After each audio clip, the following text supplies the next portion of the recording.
Welcome to the Old Time Radio Superman Show. This is your host, Adam Graham, coming to you from Boise, Idaho. Apologize, the show's a little late. Yesterday was my birthday, so a lot of celebrating, a lot of stuff going on. So when we left Kent and the Professor Thorpe last time, they heard some banging sounds like Morse code they're going to investigate. As we do get started, I do want to encourage you once again, check out Laser and Sword magazine. We are hard at work on issue 3 and issue 4, and we hope to have our winter issue out soon, as well as our annual. So I encourage you to do that. lasersword.adamsweb.us as well. Please cast your vote at podcastalley.com. But without any further ado, let's go ahead and get into Professor Thorpe's Bathysphere Part 2.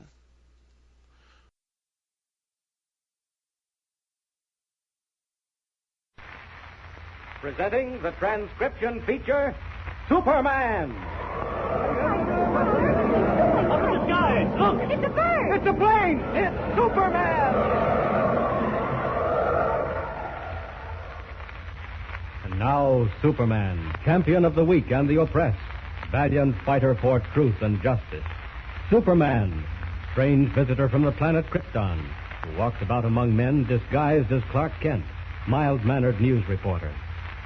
As you remember, Kent and Professor Thorpe in the Daily Planet seaplane had flown in pursuit of Thorpe's ship, the Juanita, which they learned had sailed from Key West without the professor. When they found the ship, they were fired on by a cannon which had been wheeled up on deck, and Professor Thorpe, unconscious, had been knocked into the sea. Kent, as Superman, had rescued the professor and brought him aboard the Juanita. Captain Maddox, his head bandaged, explained his strange behavior by producing a telegram apparently signed by Professor Thorpe, ordering him to sail at once and to fire on any craft that might attempt to stop him. Certain that the false message was sent by somebody who wanted to gain possession of the professor's precious Bathysphere, a new type diving bell invented by Thorpe for his study of deep-sea fish, Kent and the professor were in their cabin discussing the peculiar event, and they heard a tapping from the ship's hold below deck. They identified it immediately as Morse code for SOS, help. As our story continues today, Kent and Thorpe are rushing down the companionway to find the sender of the urgent message.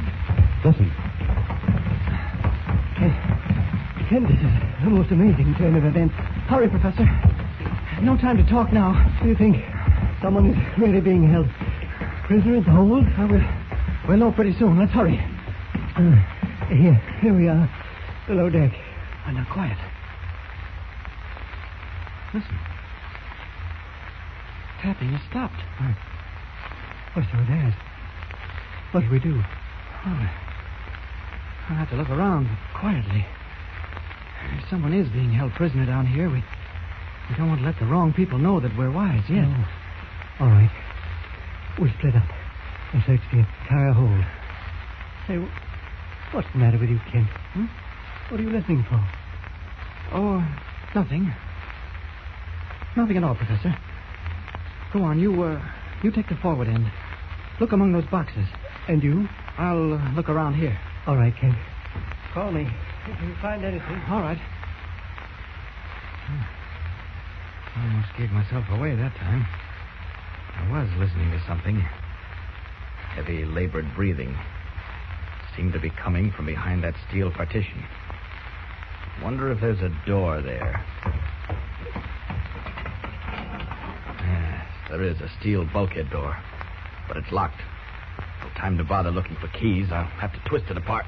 Now then. There, that did it. Twisted the hinges. Now to force it open. There we are. Great Scott. There's a man on the floor, gagged, bound, and blindfolded. Better change back to Clark Kent and free him. All right. Take it easy, mister. I'll have you free in a moment. There you are. Feel better? I sure do. Thanks, son. Thanks a lot. Are you the man who was tapping out that SOS? Yeah, but... How did you manage to do it? Oh, my feet. Nothing else I could use, tied up like this. Hey, but who are you? Where did you come from? Kent, where are you? Oh, did you find anything? Yes, right here, Professor. What? Bless my soul. Captain Mather. What? That's me, all right, Professor. But what are you doing down here out of uniform? And who tied you up like this? Oh, darned if I know, but I'll soon find out. You mean later that, sir? But, Professor, this can't be Captain Maddox. We left Maddox on the bridge a few moments ago. Huh? He had a bandage covering his head and face. Me? On the bridge with my face bandaged? Oh, no. I've been down here a night and a day, I reckon. Kent, what is this? Professor, are you certain this man is Captain Maddox? Of course it's Captain Maddox. But where's the man we spoke to on the bridge? The man with the bandaged head. I'm beginning to see now. Obviously, he's an imposter. That bandage was used as a disguise. Look here, Professor. Do you mind telling me what's going on here?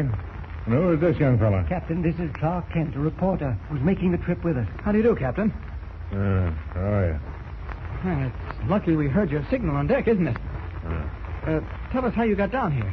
Well, I was standing on the starboard deck last night when Sparks, the radio operator, came by. Yes?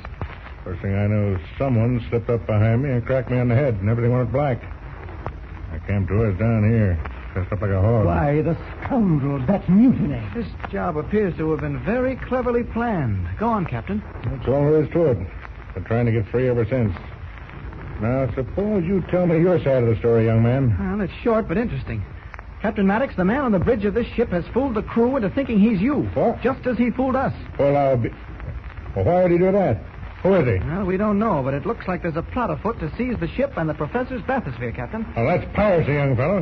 Where is that masquerading devil? Let me get my hands on him. Well, he must be on the bridge. Professor Thorpe, you got to throw him in irons. Come on. I'm right with you, Captain. So am I. Let's go. Get that slot and throw him behind.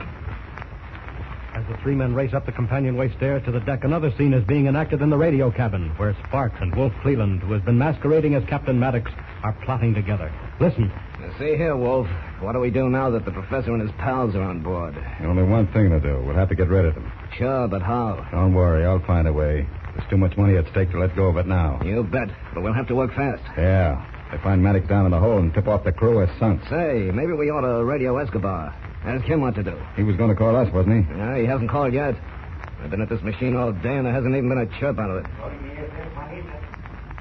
Wait a minute. Somebody's calling us. It sounds like Escobar. I'll give him the go-ahead. SS Juanito answering. Come in, please. SS Juanito answering. Come in, please. Hello, Sparks. Escobar. Everything under control? Come in. We got the ship, Pete, but Thorpe just came on board. What do we do? Come in. You two fools. What went wrong? Come in.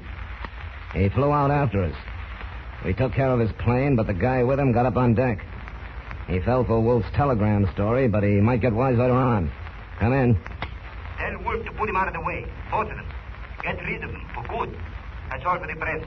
I'll call you back later with more instructions. Signing off. Boy, Pete sounded plenty sore. Yeah, I heard him. Well, we'll have to go to work. Got your gun handy? Yeah. Holy smokes, look who's on deck. The professor and his pal. And Maddox. What do we do? Listen. They're coming after us, so let them come. As soon as they get inside, put your gun on them. Quiet. There they are, the rats. Come on, Kent, grab them. Look out, Captain. The radio operator has a gun. Stand back, you guys. Get your hands up or I'll shoot. Oh, no, you won't. I'll say that. Give me a Fox. Look out, Kent. Kent, are you hurt? No, I'm okay. This man seems to have shot himself. Oh, leave him be. Give me a hand. Give me a hand with this one. All right. I got him. But give up, fella. You don't have a chance. I'll say you're both dead Oh, first. yes, that's so. Fighting. Stop it, I say. Professor Thorpe. Let go of him, Kent. You too, Captain Maddox. I'll handle this man myself. Oh, pretty brave with that gun, ain't you, Professor? Yes, and I'll shoot you down like a dog if you try anything. Keep your hands up and get your back against the wall. Okay. Well, nice work, Professor, but how did you get the gun? I dashed into my cabin when I saw the fight start. I thought a gun might come in handy. Ken, what happened to the radio operator? His revolver went off while I was wrestling with him. One of the bullets must have gone the wrong way. Let me have a look at him. Oh, Professor. Yeah, he's badly wounded. You'll need immediate attention. Get somebody to carry him to a cabin and dress his wound. Say, Professor. Kent, look here. What is it, Captain? There's tattooing on Sparks' chest. It's an odd pattern. Here, look at it. Why, it's shaped like an octopus. It looks more like a map to me. Captain Maddox, did you say there's a map tattooed on that radio operator's chest in the form of an octopus? Yes. See for yourself, Professor. No, I'd rather not. Kent. Yes? Kent, open this other man's shirt and see if there's the same tattooing on him. Well, Professor, what's the matter? You look upset. Hey, Kent, do as I say. No, you don't. You'll keep your hands off me. Now, hold still, you. Remember, I've still got this gun. Go ahead, Kent. Okay. Well, Kent, what do you find? Well, you guessed right, Professor. The same identical tattooing. Both of them with the same map in the shape of an octopus. What does it mean, Professor? Take the bandages off his head and face. Yes, let's see what he looks like. Hold on, you guys. I'll pull him off myself. Huh. Well, Maddox, surprised? It's Wolf Cleveland. Guess you never knew how much we resemble each other, did you, Maddox? Do you know this man, Maddox? Know him? There isn't a man that ever sailed the Caribbean Sea that don't know him. He's one of the worst crooks that ever polluted these waters. No, we're getting somewhere. Cleveland, what's the meaning of these tattooed maps? Why were you and the radio man trying to seize the ship? That's my business, brother. You better talk now, Cleveland, for your own good. Piracy on the high seas carries a stiff penalty. Well, if you really want to know, ask Professor Thorpe. He can tell you. He has a minder. Professor Thorpe. Professor, is this man telling the truth? Do you know why your ship was stolen, what these maps mean? Yes. I think I do now, Kent. Oh, for heaven's sake, tell us. What's this all about? Kent, I have a confession to make. You may as well know the truth now. I've been sailing under false colors. Really? Just a moment, Professor. SS Juanita, come in. The radio. Someone's calling us. Here's the switch. Let me take that, Captain. SS Juanita answering. SS Juanita. This is the SS Juanita. Come in, please. Hello, Spark. Escobar speaking. Have you taken care of Thorpe and the other ones? Come in. What does he mean? Throw the switch. Tell him yes. Ask him what to do now. Yes, we took care of them. What do we do now? Listen carefully. Here are the new instructions for you and Cleveland. Everything depends on how you carry them out. Make a careful note of what I am about to say. Mystery, dark and foreboding, hangs like a cloud over the Juanita. What is the meaning of the strange octopus-shaped maps tattooed on the chests of Wolf Cleveland and the radio operator? And what connection have they with Pete Escobar, leader of the pirate gang? How much does Professor Thorpe know, and how much is he hiding behind a cloak of frightened silence? Tune in next time and follow the thrilling story of adventure on the high seas with Superman. And remember, tune in the next thrilling installment of the transcription feature, Superman. Up in the sky. Look, it's a bird. It's a plane. It's Superman.